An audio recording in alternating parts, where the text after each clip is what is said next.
Pemirsa, di tahun 2026 pemerintah melalui Kementerian Keuangan membebaskan pajak penghasilan atau PPh pasal 21 bagi karyawan dengan penghasilan bruto tak lebih dari 10 juta rupiah per bulan. Namun aturan ini hanya berlaku bagi pekerja di 5 sektor.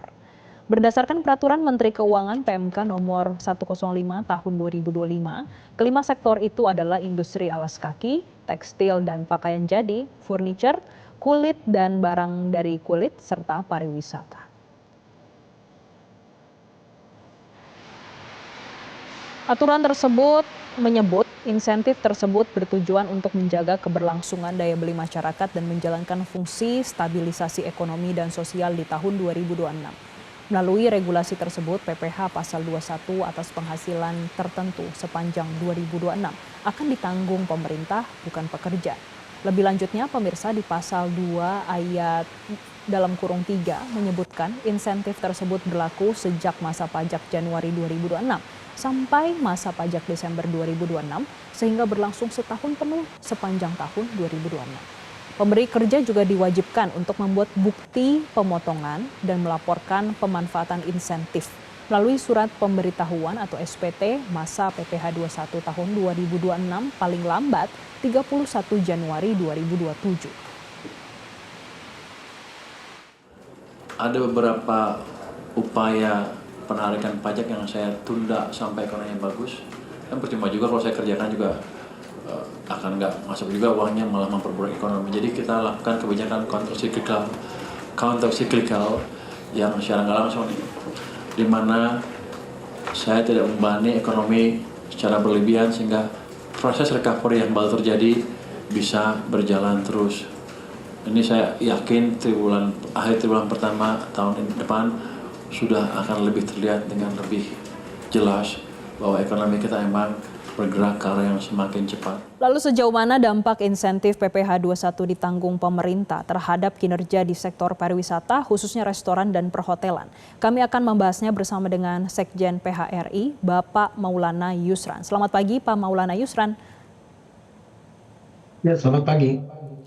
Pak, kalau kita melihat data dari pemerintah, pada tahun 2025 ya Pak, ini 552.000 pekerja di sektor pariwisata menerima manfaat dari PPh 21 DTP Pak. Dengan alokasi anggarannya 120 M dan akan diperluas lagi untuk tahun 2026. Kalau kita berkaca dari tahun 2025, efektivitasnya seperti apa hingga saat ini Pak? Pertama tentu kita terima kasih dulu ya kepada pemerintah bahwa memang pola yang diberikan, insentif yang diberikan oleh pemerintah itu sangat membantu sebenarnya bagi sektor pariwisata yang memang di tahun 2025 itu tekanannya cukup besar ya, mengingat pasar terbesarnya dari aktivitas pemerintah itu sangat menurun. Nah, kemudian kalau kita bicara efektivitas, tentu dengan dengan pasar yang menurun sangat drastis yang berdampak pada penurunan okupansi, penurunan revenue, tentu kalau ditanya efektivitasnya dari sisi industri itu serapan tenaga kerjanya justru tahun 2025 itu juga menurun ya. Kenapa? Karena memang tadi yang saya sampaikan pasarnya juga banyak yang hilang sehingga tentu hotel atau restoran itu banyak yang melakukan efisiensi untuk bisa bertahan ya dengan tekanan yang cukup besar tersebut. Nah, namun sekali lagi kita berharap di 2026 ini pemerintah justru belanjanya juga bisa lebih baik lagi dibandingkan 2025 sehingga sektor ini bisa kembali tumbuh di tahun 2026 dan para pekerjanya juga bisa lebih banyak yang memanfaatkan insentif yang diberikan oleh pemerintah tersebut. Demikian, Mbak. Baik, adanya efisiensi dari pemerintah ini banyak mempengaruhi kinerja sektor pariwisata. Pak, tapi dengan adanya PPh 21 DTP untuk sektor pariwisata, apakah ini juga membantu untuk menahan tren pengangguran di sektor pariwisata, Pak? Kalau tadi memang penyerapan tenaga kerjanya belum bisa maksimal. Nah, tentu kalau kita bicara dua hal ya. Satu dari sisi SDM ya, itu fokusnya kepada daya beli masyarakat juga yang insentif terkait masalah PPh 21. Namun sekali lagi, kalau dari sisi industrinya, dari sisi bisnisnya, sektor akomodasi khususnya itu justru yang sekarang jadi masalah itu kan kehilangan pasarnya. Nah, Hmm. jadi mereka memang membutuhkan adanya pasarnya. Pasar seperti apa? Seperti contohnya aktivitas kegiatan MAIS, yang MAIS itu juga sebenarnya kalau pemerintah melakukan kegiatan MAIS, itu impact kepada masyarakatnya itu justru lebih luas karena impact daripada kegiatan aktivitas MAIS itu peredaran uangnya juga banyak yang langsung ke masyarakat. Contoh ke konteks MAIS yang internasional misalnya yang sering dilakukan oleh pemerintah pada tahun-tahun sebelum tahun 2025 atau kegiatan-kegiatan MAIS nasional yang impactnya juga dampaknya ke masyarakatnya juga cukup luas. Ini juga justru bisa membantu mempercepat menaikkan daya beli kembali atau memperbaiki daya beli yang terpuruk di tahun 2025. Jadi ada dua hal di sini. Kalau PPH itu menyasar kepada SDM-nya, tentu SDM yang masih bekerja. Nah, tapi kalau ingin penyerapan itu meningkat, tentu pemerintah juga harus melihat dari sisi pasar daripada industri itu sendiri, khususnya di sektor mais kalau menurut kami. Demikian, Mbak. Iya, Pak Maulana, kalau kita melihat data dari BPS memang menunjukkan peningkatan kunjungan wisatawan baik dari domestik dan juga internasional. Ini artinya kita melihat dari sisi statistik ini naik, tapi tadi Bapak menyampaikan realitas di lapangan ternyata berbeda. Sebetulnya Pak, sejauh ini PHRI menilai bagaimana gap antara data makro dan juga kondisi mikro usaha dari anggota PHRI misalnya saja Pak.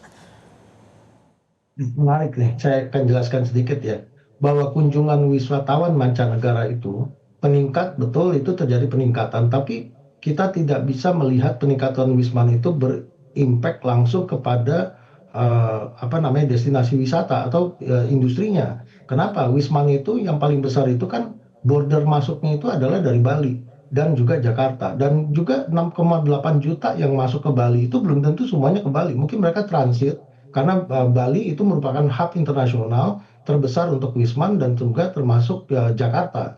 Jadi mereka bisa ada penyebaran di situ. Jadi impact peningkatan itu tidak langsung berdampak lurus terhadap okupansi hotel atau sektor pariwisata pada umumnya, tapi terhadap devisa ya betul. Kemudian yang kedua, kalau kita bicara peningkatan perjalanan wisatawan Nusantara pun itu juga harus dilihat pola pengambilan datanya. Bahwa pengambilan data itu menggunakan mobile positioning data sehingga orang yang bekerja misalnya orang yang tinggal misalnya di Jawa Barat kemudian bekerja di Jakarta itu dihitung juga sebagai perjalanan wisata.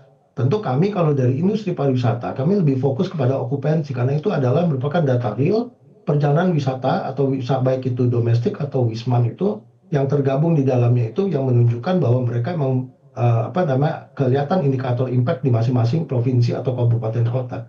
Demikian, Mbak. Dari okupansi belum melihat ada tren positif hingga tahun 2026 Pak.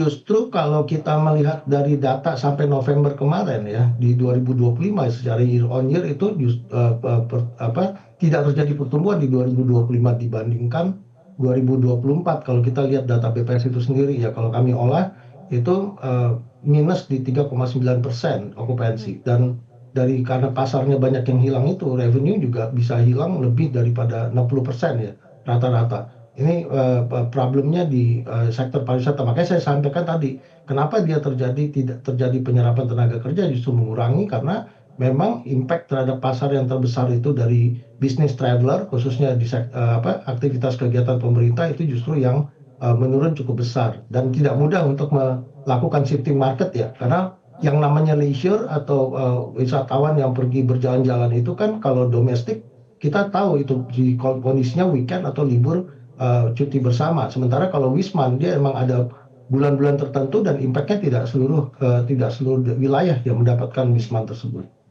Demikian, Pak, Mbak. dengan adanya tantangan yang masih dihadapi oleh sektor pariwisata saat ini, tadi Bapak sudah menyampaikan dari sisi pemerintah ada efisiensi, kemudian dari okupansi juga trennya belum maksimal sesuai dengan target dari PHRI itu sendiri. Kemudian ada insentif yang diberikan yaitu PPh 21 DTP. Sebetulnya masih adakah insentif lainnya yang masih diperlukan, Pak?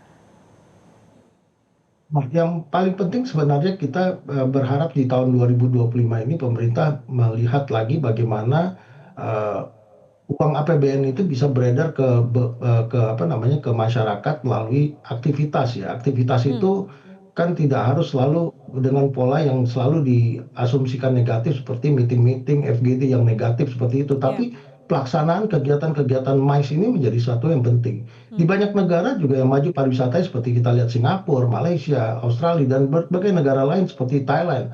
Mereka pemerintahnya justru mendorong aktivitas MICE itu. MICE yang baik itu skalanya internasional maupun skala apa namanya yang Nusantara nasionalnya. Kenapa? Karena dukungan pemerintah terhadap kegiatan aktivitas MICE ini juga sangat bagus untuk multiplier efeknya terhadap serapan tenaga kerja dan peredaran uangnya tersebut. Dan satu hal lagi juga yang mesti diingat bahwa sektor pariwisata menghasilkan devisa, tentu harus ada biaya yang dikeluarkan juga untuk melakukan promosi atau aktivitas yang justru bisa memperbesar pasarnya tersebut. Jadi tidak bisa juga kalau misalnya tidak ada aktivitas yang dikontribusikan pemerintah, agak repot juga tuh industri untuk mengeluarkan biaya sendiri dalam mengembangkan pasar. Jadi ini perlu jadi perhatian di tahun 2025 sehingga daya beli masyarakat yang justru banyak ya di setiap wilayah itu banyak berharap dari aktivitas dari apa namanya kegiatan pemerintah ini justru bisa terbantu ya karena tidak semua wilayah memiliki hasil tambang atau SDA perkebunan dan seterusnya. Mereka berharap UMKM-nya hidup dari aktivitas atau kegiatan atau pergerakan orang di antar wilayah. Demikian, Mbak. Aktivitas dan daya beli dari masyarakat dan juga promosi yang perlu dilakukan lagi oleh pemerintah. Pak, tapi kalau kita melihat secara geografis, sebetulnya saat ini mana sih Pak yang paling terdampak? Apakah Pulau Jawa atau Bali atau seperti apa Pak? Ya, ini menarik ya, bahwa sebenarnya kalau kita lihat ya, yang paling sangat terdampak itu daerah yang wilayah yang di luar Pulau Jawa, kecuali Bali ya, karena Bali mereka selalu menjadi fokus pemerintah untuk masalah pariwisata. Tapi di luar Pulau Jawa seperti Sumatera, Kalimantan, ya, terus Sulawesi, Papua, daerah timur situ bukan hanya Papua ya, daerah timur, ya kan ini menjadi masalah besar. Kenapa? Karena mereka selalu mengandalkan transportasi udara itu menjadi harapan untuk apa namanya terjadinya penyebaran pergerakan wisatawan Nusantaranya baik itu bisnis traveler ataupun leisure. Kita lihat ya data BPS saja menunjukkan bahwa sumber pergerakan, daerah asal pergerakan dan daerah tujuan itu paling banyak di Pulau Jawa. Kenapa? Pulau Jawa itu moda transportasinya sangat sempurna. Ada transportasi udara, transportasi daratnya bisa dengan menggunakan kereta api, ada mobil pribadi, bisa dengan angkutan umum lainnya. Nah, ini sangat sempurna. Tapi berbeda dengan Pulau Sumatera, Kalimantan, Sulawesi, ya dan daerah-daerah yang di timur sana yang sangat berharap dari pesawat, tiket pesawat atau pesawat untuk melakukan pergerakan. Ini menjadi biaya yang cukup tinggi ya. Nah, daerah yang sangat diuntungkan ya seperti Bali karena Bali menjadi hub.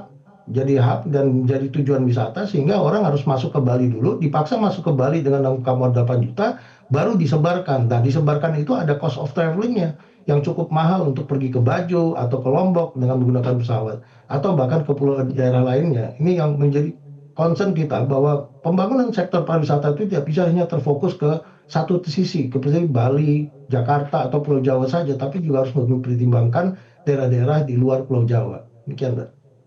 Pak, terakhir terkait dengan rekomendasi apa yang harus dilakukan oleh pemerintah selain tadi terkait dengan insentif PPh 21 DTP, kemudian untuk kembali menggerakkan aktivitas masyarakat dan juga promosi. Apakah ada insentif lain yang masih diperlukan dari sektor pariwisata?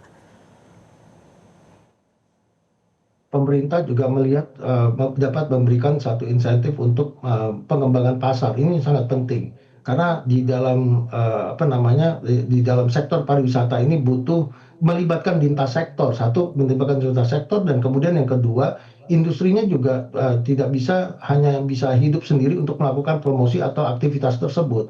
Yang saya contohkan tadi adalah kegiatan aktivitas MICE. MICE ini menjadi salah satu poin penting ya untuk dikembangkan. Kan itu bisa contoh seperti tahun 2020 pada saat COVID. Bagaimana peningkatan wisatawan mancanegara dan pergerakan ekonomi di setiap daerah itu bisa tumbuh karena pemerintah mendorong kegiatan aktivitas MICE baik nasional maupun internasional untuk kembali menghidupkan setiap wilayah di daerah. Nah, ini sudah ada buktinya seperti nasional itu kegiatan olahraga PON atau kegiatan pertemuan-pertemuan namanya aktivitas lintas sektor yang dikontribusikan oleh pemerintah. Itu yang kami harapkan di 2026 sehingga bisa tumbuh kembali lah sektor ini dan serapan tenaga kerjanya juga meningkat. Demikian, Mbak. Baik, terima kasih Sekjen PHRI, Bapak Maulana Yusran sudah memberikan insight-nya bagi pemirsa Metro TV.